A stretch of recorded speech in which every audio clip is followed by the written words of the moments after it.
আরো একটি নতুন ভিডিওতে তোমাদের সবাইকে স্বাগত। যাদবপুর বিশ্ববিদ্যালয়ে বিএলআইএসসি অর্থাৎ bachelor of library and information science কোর্সে ভর্তির জন্য আবেদন প্রক্রিয়া শুরু হয়ে গেছে। তো আজকে আমরা এই ভিডিওতে যাদবপুর বিশ্ববিদ্যালয়ে বিএলআইএসসি কোর্সে ভর্তি হওয়ার জন্য যে সমস্ত প্রয়োজনীয় ইনফরমেশনগুলি তোমাদের জানা প্রয়োজন, অর্থাৎ এই কোর্সে আবেদন করার জন্য তোমাদের কি যোগ্যতার প্রয়োজন, এই কোর্সে কতগুলি সিট সংখ্যা আছে, ফি স্ট্রাকচার কি আছে, সিলেকশন প্রসিডিওর কি আছে, অ্যাডমিশন প্রসিডিওর কি আছে, কিছু ইম্পর্টেন্ট ডেট এবং আরো অন্যান্য কিছু গুরুত্বপূর্ণ পয়েন্ট এই ভিডিওর মাধ্যমে দেখে নেব। তো তার জন্য প্রথমে আমরা যাদবপুর ইউনিভার্সিটি থেকে প্রকাশিত অফিসিয়াল নোটিশের দিকে চলে যাব।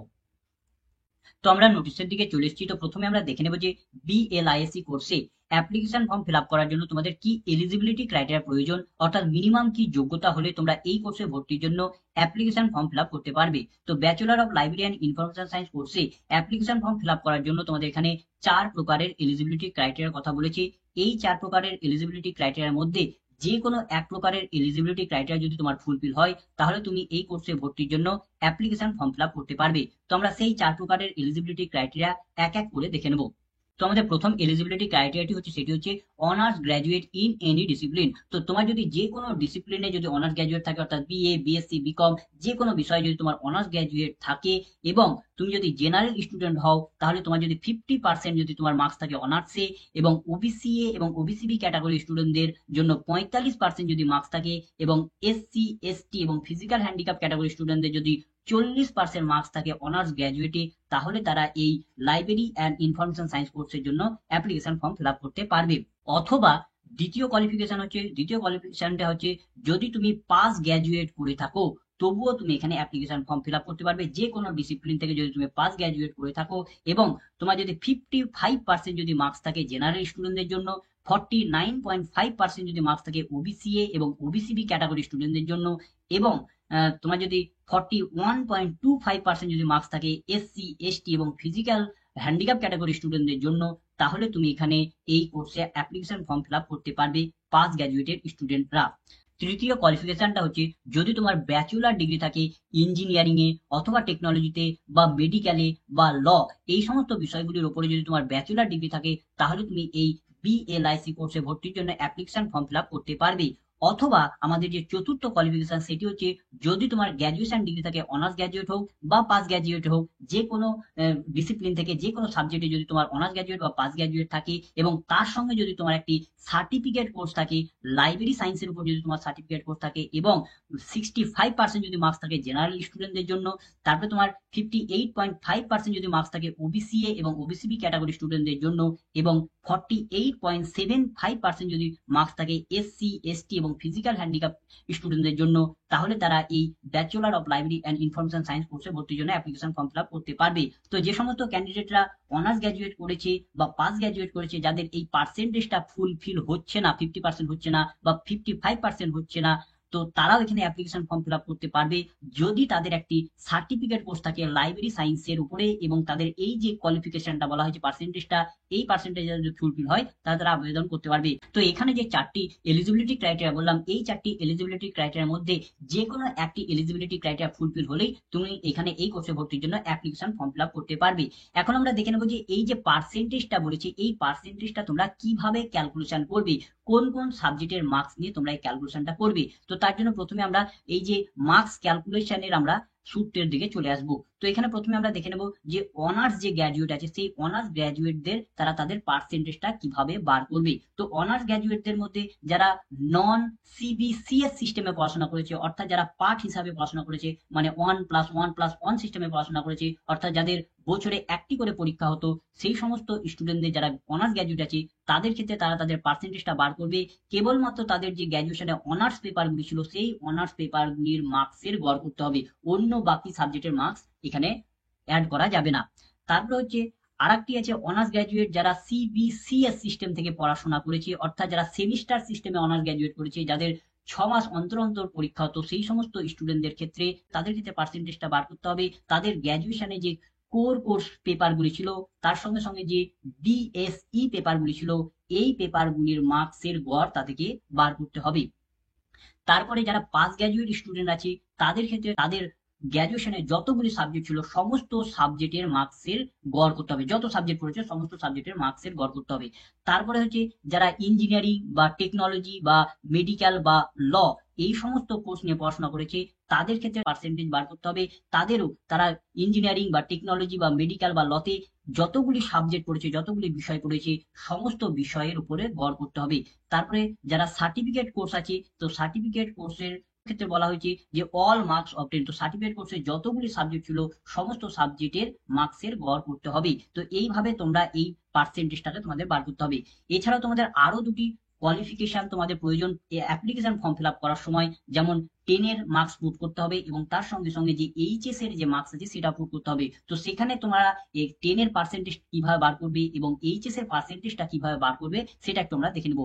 তো মাধ্যমিকের ক্ষেত্রে তোমরা পার্সেন্টেজ বার করবে, তোমাদের মাধ্যমিকে যতগুলি সাবজেক্ট ছিল সমস্ত সাবজেক্টের মার্কসের গড় করতে হবে। যদি তোমার 60টা সাবজেক্ট থাকে তাহলে 60টা সাবজেক্টের মার্কসের গড়, যদি 8টা সাবজেক্ট থাকে তাহলে 8টা সাবজেক্টের মার্কসের গড় করতে হবে। এবং হায়ার সেকেন্ডারি অর্থাৎ এইচএস এর ক্ষেত্রে তোমাকে বলা হয়েছে যে বেস্ট অফ 4 সাবজেক্টের তোমাকে এখানে গড় করতে হবে। তবে এখানে এনভায়রনমেন্টাল স্টাডিজ বা এনভায়রনমেন্টাল এডুকেশন বা এনভায়রনমেন্টাল স্টাডিজ এই সাবজেক্টগুলি যদি তুমি এইচএস এ পড়ে থাকো তাহলে এই সমস্ত সাবজেক্টগুলির মার্কস কিন্তু অ্যাড করা যাবে না। অর্থাৎ এই এনভায়রনমেন্টাল স্টাডিজ, এনভায়রনমেন্টাল এডুকেশন এবং এনভায়রনমেন্টাল সায়েন্স এই সমস্ত সাবজেক্টগুলির মার্কস বাদ দিয়ে 12-এ আর বাকি যে সমস্ত সাবজেক্টগুলি তোমার ছিল সেই সমস্ত সাবজেক্টগুলির মধ্যে যে 4টি সাবজেক্টে বেস্ট নাম্বার পেয়েছো সেই 4টি সাবজেক্টের মার্কসের গড় করতে হবে। তো তোমরা এখান থেকে জেনে নিলে যে কিভাবে তোমরা তোমাদের বিভিন্ন ক্লাসের পার্সেন্টেজগুলি বার করবে। এবার আমরা দেখবো যে বিএলআইসি কোর্সে কতগুলি সিট সংখ্যা আছে। তো জেনারেলদের জন্য 30টি, এসসি 14টি, এসটি 4টি, ওবিসি এ 6টি, ওবিসি বি 4টি, পিডি অর্থাৎ ফিজিক্যাল হ্যান্ডিক্যাপ 3টি, ইডাব্লিউএস অর্থাৎ ইকোনমিক্যাল উইকার সেকশনদের জন্য 3টি এবং টোটাল 64টি সিট সংরক্ষিত আছে। তো এখানে আমরা যে সিট সংখ্যাটি তোমাদের বললাম এটি হচ্ছে প্রিভিয়াস ইয়ারে ভর্তির যে সিট সংখ্যা ছিল, অর্থাৎ আগের বছরের ভর্তির সময় যে সিট সংখ্যাটা ছিল সেই সিট সংখ্যাটা তোমাদের জানালাম, যাতে তোমরা একটু আন্দাজ করতে পারো যে এই বিএলআইসি কোর্সে সচরাচর কতটা সিট থাকে। এবছরের জন্য কতটা সিট হবে সেটা তোমরা জানতে পারবে যখন তোমাদের মেরিট লিস্ট প্রকাশিত হবে, তখনই তোমরা জানতে পারবে সেখানে তোমাদের কত সিট সংখ্যা হবে সেটা জানিয়ে দেওয়া হবে। এই সিট সংখ্যা একই থাকলো না পরিবর্তন হলো সেটা তখন সেখান থেকে জানতে পারবে।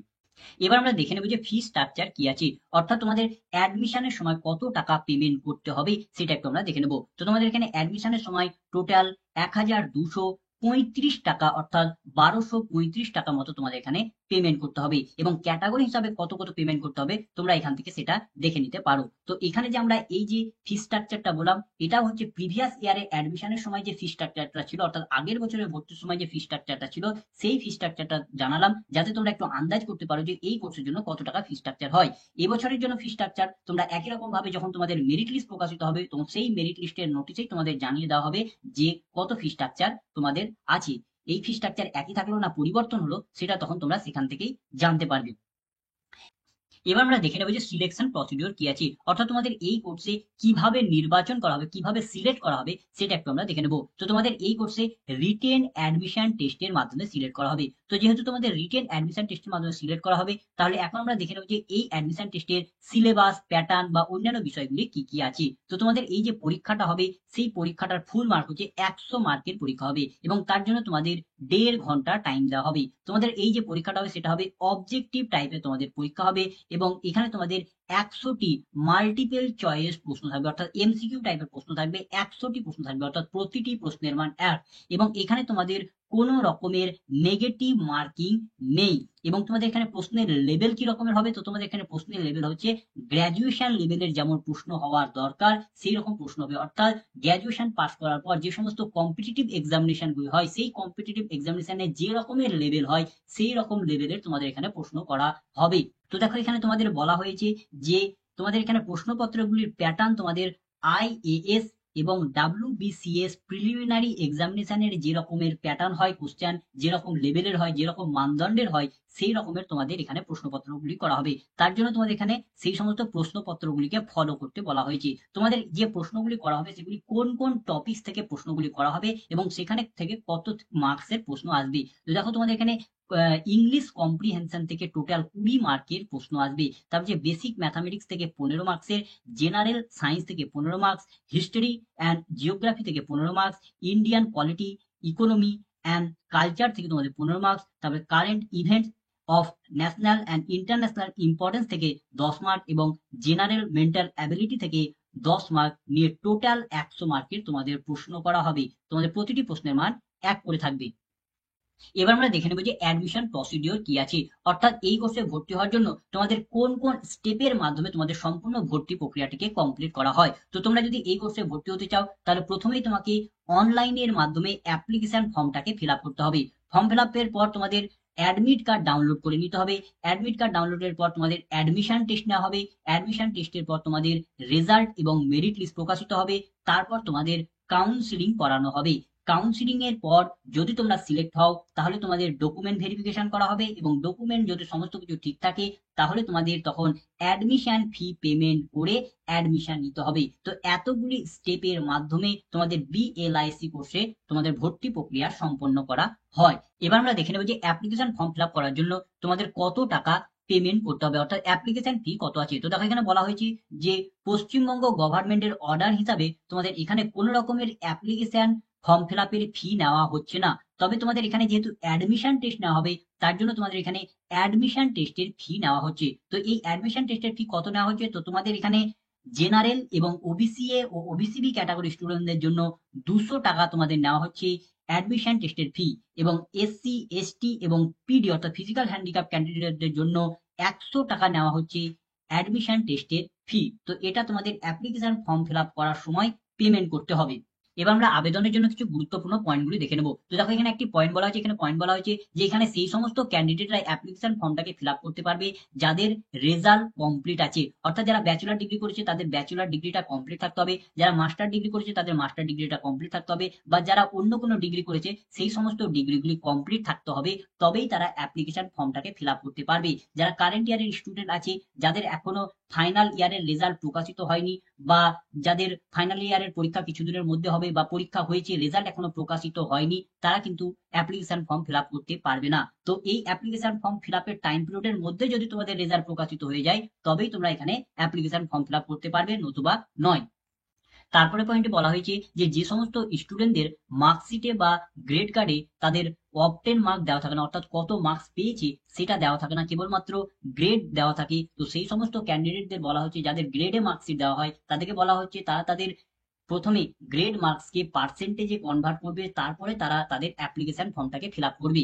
তো এই গ্রেড থেকে পার্সেন্টেজে তোমরা কিভাবে কনভার্ট করবে, তো এর জন্য কোনো নির্দিষ্ট কোনো রুল নেই, আলাদা আলাদা ইউনিভার্সিটির জন্য আলাদা আলাদা রুল থাকে। তো তোমরা কোন ইউনিভার্সিটি থেকে পাস করেছো সেই ইউনিভার্সিটির কি রুল আছে সেই রুল ফলো করে তোমাকে তোমার সেই গ্রেড থেকে পার্সেন্টেজে তোমাকে মার্কসটাকে কনভার্ট করতে হবে, এবং তোমাদের যে রুল আছে তার একটি কপি বা সেই ফর্মুলাটি তোমাদেরকে ইউনিভার্সিটিতে অর্থাৎ যাদবপুর ইউনিভার্সিটিতে কিন্তু সাবমিট করতে হবে, যে দেখাতে হবে যে আমরা এই ফর্মুলা ইউজ করে আমাদের এই গ্রেড থেকে আমরা পার্সেন্টেজে আমাদের মার্কসকে কনভার্ট করেছি। এবার আমরা কিছু ইম্পর্টেন্ট ডেটগুলি দেখে নেবো, অর্থাৎ কোন ডেটে কি হবে সেটা একটু আমরা দেখে নেবো। তো তোমাদের দেখো অনলাইনের মাধ্যমে অ্যাপ্লিকেশন ফর্ম ফিল আপ শুরু হয়েছে 15/5/2024 তারিখ থেকে, অর্থাৎ 15ই মে থেকে ফর্ম ফিল আপ শুরু হয়েছে। ফর্ম ফিল আপের লাস্ট ডেট হচ্ছে 31/5/2024 তারিখ পর্যন্ত, অর্থাৎ 31 মে পর্যন্ত তোমরা ফর্মটাকে ফিল আপ করতে পারবে। তারপরে হচ্ছে অ্যাডমিশন টেস্টের ফি তোমরা পেমেন্ট করার লাস্ট ডেট হচ্ছে 1/6/2024 তারিখ পর্যন্ত তোমরা এই অ্যাডমিশন টেস্টের ফি পেমেন্ট করতে পারবে, অর্থাৎ 15/5/2024 তারিখ থেকে 1/6/2024 তারিখ পর্যন্ত তোমরা অ্যাডমিশন টেস্টের ফি পেমেন্ট করতে পারবে। তারপরে তোমাদের অ্যাডমিশন টেস্টের ডেট কবে আছে, তো অ্যাডমিশন টেস্টের ডেট হচ্ছে 11/6/2024 তারিখ দুপুর 12টা থেকে তোমাদের এই অ্যাডমিশন টেস্টটা নেওয়া হবে। অ্যাডমিশন টেস্টের সেন্টার কোথায় আছে, ভেন্যু কোথায় আছে, তো অ্যাডমিশন টেস্টটা হবে যাদবপুর ইউনিভার্সিটির মেন ক্যাম্পাসে হবে। যাদবপুর ইউনিভার্সিটির মেন ক্যাম্পাসে যে department of library and information সায়েন্সের যে ডিপার্টমেন্ট আছে সেই ডিপার্টমেন্টেই তোমাদের এই পরীক্ষাটা নেওয়া হবে। তারপর তোমাদের রেজাল্ট কবে বেরোবে, প্রভিশনাল সিলেক্টেড ক্যান্ডিডেটদের লিস্ট কবে বেরোবে, লিস্ট বেরোবে 18/6/2024 তারিখ বিকেল 4টের পর তোমাদের এই লিস্ট বেরোবে। তো তোমরা জানো যে এইখানে যে ডেটগুলি বলা হয়েছে ডেট সবসময় টেন্টেটিভ ডেট হয়, একটি সম্ভাব্য ডেট দেওয়া হয়। তো কোনো কারণে যদি এই ডেট পরিবর্তন হয় তাহলে ইউনিভার্সিটির নোটিশ দিয়ে সেগুলি তোমাদের ইনফর্ম করে দেবে। তার জন্য তোমাদের যাদবপুর ইউনিভার্সিটির যে অফিসিয়াল ওয়েবসাইট আছে সেটাকে তোমাদের প্রতিনিয়ত ফলো করতে হবে আপডেট তোমাদের পাওয়ার জন্য। এবার আমরা দেখে নেব যে অ্যাপ্লিকেশন ফর্মটা কোথা থেকে ফিল আপ করতে হবে। তো অ্যাপ্লিকেশন ফর্ম ফিল আপ করার জন্য প্রথমেই তোমাকে যাদবপুর ইউনিভার্সিটির অফিসিয়াল ওয়েবসাইটে চলে আসতে হবে। এর জন্য তুমি যে কোনো সার্চ ইঞ্জিনে গিয়ে সার্চ করতে পারো যাদবপুর ইউনিভার্সিটি, অথবা তুমি সার্চ করতে পারো jaduniv.edu.in এই বললে সার্চ করলেও তোমরা যাদবপুর ইউনিভার্সিটির এই অফিসিয়াল ওয়েবসাইটে চলে আসবে। এই অফিসিয়াল ওয়েবসাইটে আসার পর তোমরা ডান দিকে একটা অপশন পাবে, অ্যাডমিশন বলে একটা অপশন পাবে, এখানে তোমাকে ক্লিক করতে হবে। এখানে যদি তুমি ক্লিক করো তাহলে তোমাদের অ্যাডমিশন সম্পর্কিত যেখানে নোটিশ প্রকাশ করা হয়, যেখানে আপডেট দেওয়া হয়, সেখানে তোমরা চলে আসবে এবং এখানে তোমরা ভর্তি সম্পর্কিত সমস্ত ক্যাটাগরি ভর্তি সম্পর্কিত যাবতীয় ইনফরমেশন পেয়ে যাবে এবং এখান থেকেই তোমাকে খুঁজে নিতে হবে যে admission to BLIC courses for the session 2024-25 এই অপশনটা তোমাকে এখানে খুঁজে নিতে হবে। তো আমরা যখন ভিডিও তৈরি করছি তখন সেটা সবার উপরে এখানে শো করছে, কিন্তু তোমরা যখন তোমরা আবেদন করবে তখন সেটা সবার উপরে নাও থাকতে পারে, কারণ ইউনিভার্সিটি যখনই কোনো নতুন নোটিশ আপডেট করে তখন পুরোনো নোটিশগুলি আস্তে আস্তে নিচের দিকে নামতে থাকে। তাই তোমরা যখন আবেদন করবে তোমাকে এই পেজ থেকে একটু খুঁজে নিতে হবে যে এই লিঙ্কটা কোথায় আছে। কোথায় যেতে হবে? তোমাকে admission to BLIC course for the session 2024 এখানে তোমাকে ক্লিক করতে হবে। এখানে ক্লিক করলে তুমি এখানে পাবে ক্লিক হেয়ার ফর ডিটেইলস, এখানে তোমাকে ক্লিক করতে হবে। এখানে যদি তুমি ক্লিক করো তাহলে তুমি ডাইরেক্ট যাদবপুর ইউনিভার্সিটির যে অ্যাডমিশন পোর্টাল আছে সেই অ্যাডমিশন পোর্টালে চলে আসবে। এই অ্যাডমিশন পোর্টালের লিঙ্কটা আমি আমার ভিডিও ডেসক্রিপশনে দিয়ে দেবো অথবা কমেন্টে দিয়ে দেবো, সেখান থেকেও তোমরা সেই লিঙ্কে ক্লিক করে ডাইরেক্ট এই পেজে চলে আসতে পারো এবং এই পেজে আসার পর তোমরা এখানে একটা অপশন পাবে বিএলআই অ্যান্ড ইনফো সায়েন্স, এখানে তোমাকে ক্লিক করতে হবে। এখানে যদি তোমরা ক্লিক করো তাহলে তোমরা এই পেজে চলে আসবে, bachelor of library and information science কোর্সে ভর্তির যে পেজ আছে সেই পেজে চলে আসবে এবং এখানে তোমরা ভর্তি সম্পর্কিত যাবতীয় ইনফরমেশন পেয়ে যাবে এবং এখানেই তোমরা অপশন পাবে click here for online registration, এখানে ক্লিক করে তোমাদের অ্যাপ্লিকেশন ফর্মটাকে ফিল আপ করতে হবে। তো অ্যাপ্লিকেশন ফর্মটা কিভাবে ফিল আপ করবে? তো দেখো এখানে তারা করে দিয়েছে কিভাবে ফিল আপ করতে হবে, how to apply help file, এখানে যদি তোমরা ক্লিক করো তাহলে তোমাদের এখানে গাইডলাইন দিয়ে দেওয়া হয়েছে যে কিভাবে অ্যাপ্লিকেশন ফর্মটাকে ফিল আপ করতে হবে। এখানে সমস্ত কিছু তারা লিখে দিয়েছে এবং এখানে পয়েন্ট আউট করেও তারা এখানে দেখিয়ে দিয়েছে। এখান থেকে তুমি স্টেপ বাই স্টেপ দেখে নিতে পারো যে কিভাবে অ্যাপ্লিকেশন ফর্মটাকে ফিল আপ করতে হবে এবং এই পদ্ধতি অনুসরণ করে তোমাকে অ্যাপ্লিকেশন ফর্মটাকে ফিল আপ করতে হবে। তো এই ছিল বিএলআইসি কোর্সে ভর্তির সম্পূর্ণ ইনফরমেশন। তো ভিডিওটা যদি ভালো লাগে তো লাইক করবে, বন্ধুদের মধ্যে শেয়ার করবে, কোনো কিছু জানার থাকলে কমেন্ট করবে এবং সাবস্ক্রাইব করে আমাদের পাশে থেকে উৎসাহ যোগাবে। ধন্যবাদ।